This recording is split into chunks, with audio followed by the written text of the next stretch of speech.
Professor? I want to deal with the last matter where it is being said that the board didn't respond to a whole host of issues.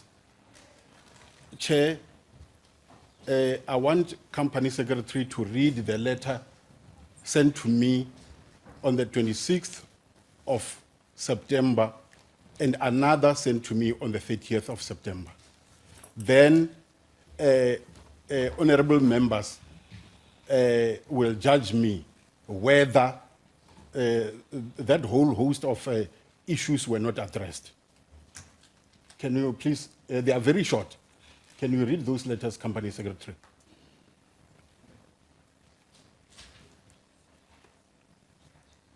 The one dated 26th of September.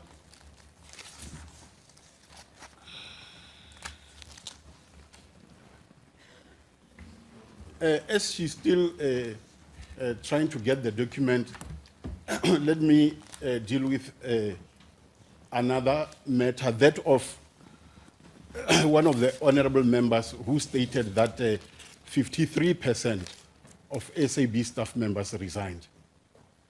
If my calculations are correct, we have over 4,000 staff members, and 53% would amount to plus or minus 2,120, if my calculations are correct. We don't have that number of resignations, Chair.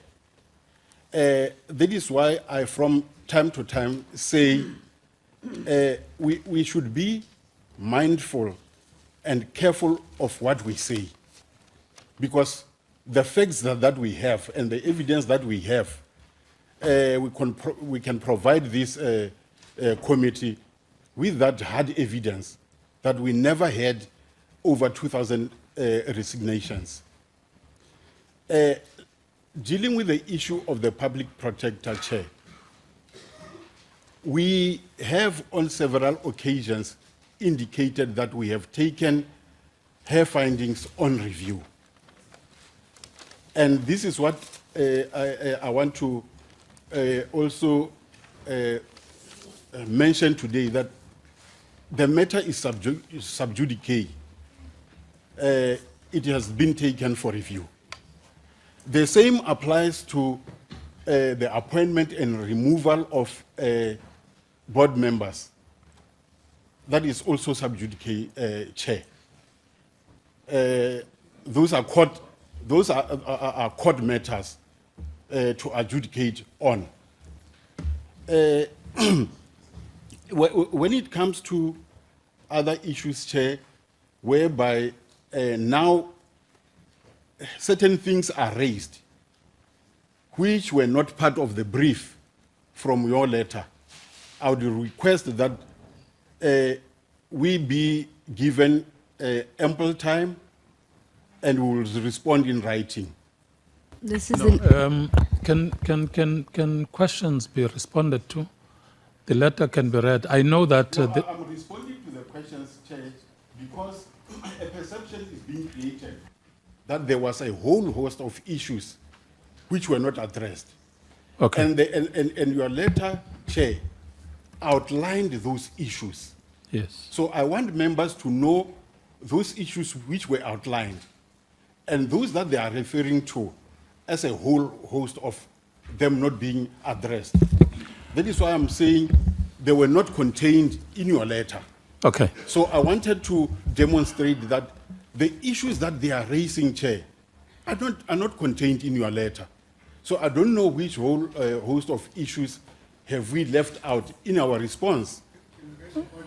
Okay.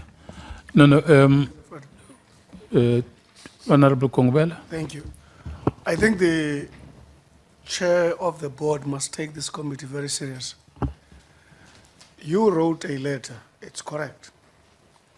But they are a board which is seized with these activities on day-to-day basis. To say they will only answer things that are in the letter it boggles one's mind. And I think the chairperson of the board must be advised that the committee understand what their job is and what is expected to be known by them on day to day. He cannot say he will only answer what is. There are issues that have happened, thousands of them. And I think he must be advised to respect the committee.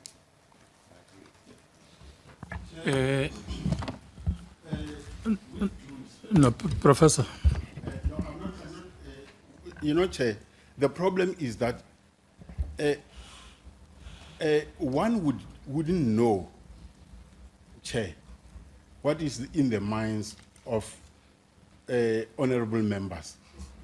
If we knew, Chair, if we knew, with due respect, we could have. Just hold on, Professor. Just hold on. Honorable Tsedi, and because I think the professor is shall I say, messing up the meeting. No. You know, you are disorganizing my meeting as the chair. Honorable members, the professor is disorganizing my meeting. We wrote a letter with specified issues, but we cannot write everything in a letter for people who are handling matters of SABC. You know, there are so many questions here that we cannot put in a letter. We say in a letter. These are the issues to respond as the board. But you can't confine yourself to those 5 issues, whereas you know your scope of operation as the board. I think that's what the members are saying. Honorable Tsedi. Honorable Chair, my take is that we have invited the board to this meeting. We did not invite the chairperson of the board to this meeting. There are 3 executive members who are as well part of the board, who can as well, in their capacities as members of the board, try and clarify some of the issues raised.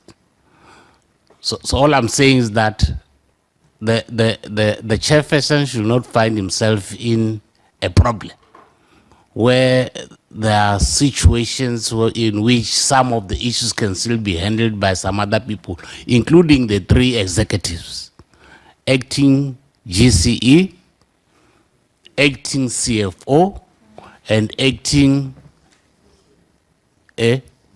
COO. In my understanding, they are as well part of the board. So all I'm saying is that let him allow the rest of the members of the board to clarify some of the issues, if he's not in the position to deal with some of them. Thanks. Honorable van der Merwe and Honorable Tolash. Thank you very much, Chairperson. I want to align myself to the previous speaker. Parliament is not in session at the moment. You had to specifically request for us to meet. This is an issue of national importance. The SABC is facing a crisis. Parliament is currently closed. We are convened here to discuss the issues around the public broadcast. It cannot be that when we've specially applied to discuss issues that concerns the public, that the chairperson of this board tells us we can discuss it next week. There's not going to be a next week. The next week we'll discuss other issues. We are here to discuss governance. We are here to discuss Mr. Motsoeneng's appointment and other issues. If the chairperson feels uncomfortable to answer questions, he's got his entire board here that can assist him to answer the questions. We have set aside time specifically for this. And please, he must respect this committee, please.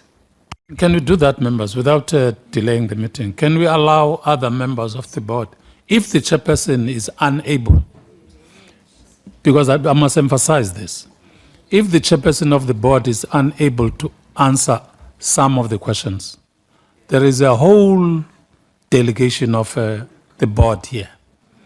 Delegate, chairperson. Delegate to your members of the board.